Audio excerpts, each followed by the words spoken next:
नमस्कार दोस्तों, आपका हमारे चैनल चमकते किस्से में स्वागत है। आज की कहानी का शीर्षक गरीब किसान और नाग की कहानी। एक गांव में एक गरीब किसान रहता था। वहां पर 2-3 साल से बारिश नहीं हुई थी, जिस वजह से वहां की सारी जमीन सूख चुकी थी। किसान बहुत दुखी था क्योंकि वो अपनी जमीन के ऊपर कोई फसल नहीं उगा पा रहा था। सर्दी का मौसम था। आज किसान पेड़ के नीचे आराम कर रहा था। तभी उसे वहां पर एक सांप नजर आया।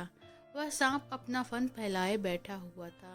किसान के मन में एक बात आई, ये सांप काफी सालों से यहाँ रहता है, इसे भी इस अकाल के समय मेरी तरह खाना ढूंढने में परेशानी होगी। फिर गरीब किसान ने मन ही मन ये तय किया कि वो हर रोज सांप को एक कटोरी दूध पिलाएगा। अगले ही दिन किसान एक कटोरी में दूध ले आया और सांप के बिल के पास रख कर कहने लगा, हे नागराज, आपको मेरा प्रणाम। मैंने कभी ध्यान नहीं दिया कि आप भी यहीं रहते हैं।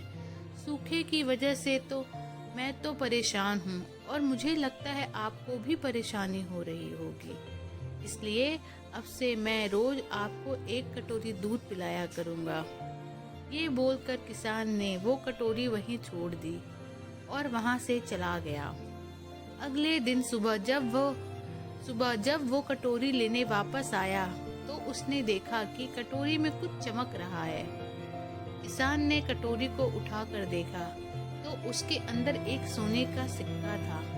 फिर किसान हर रोज सांप को एक कटोरी दूध पिलाता और अगले दिन सुबह हर रोज उसे एक सोने का सिक्का मिला।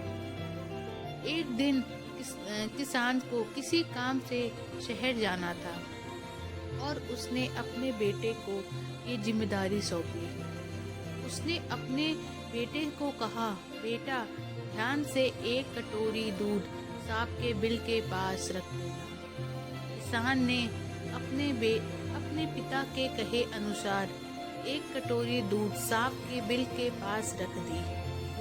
अगली सुबह उसे भी सोने का सिक्का मिला। उसके बेटे ने सोचा कि यह सांप तो बड़ा कंजूस है, जरूर उसके पास बहुत सारे सोने के सिक्के होंगे, लेकिन यह तो हर रोज बस एक ही सिक्का देता है। अगर मैं इसे मार दूं तो मैं इसके सारे सोने के सिक्के ले सकता हूँ।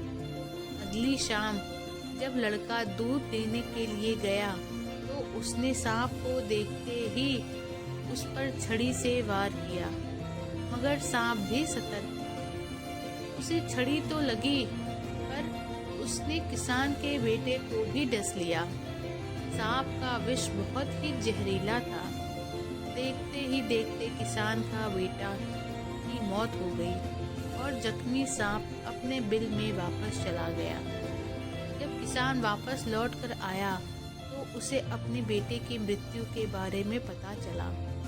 साथ ही वह बहुत दुखी और क्रोधित होकर सांप के बिल के पास उसे मारने पहुंचा।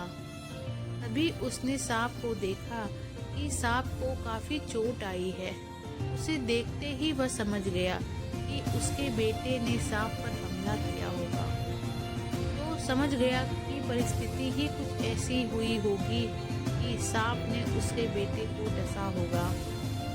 उसने हाथ जोड़कर सांप से माफी मांगी और सांप से अपने बेटे को वापस लाने के लिए कहा। थोड़ी देर बाद सांप अपने बिल में जाकर बाहर आया और उसने किसान को एक जड़ी बूटी दी।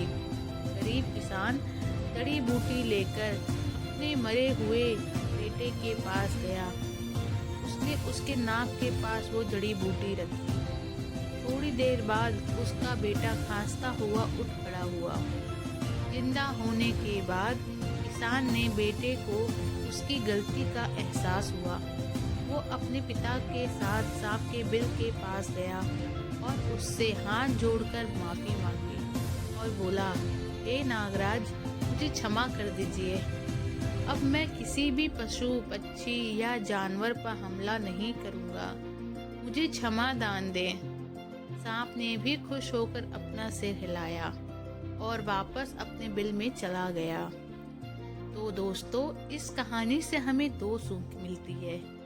पहली ये कि लालच करना बहुत बुरी बात है, और दूसरी सीख ये है कि हमें निर्दोष जीवों पर हमला नहीं करना चाहिए, हमें उन्हें बिल्कुल भी परेशान नहीं करना चाहिए।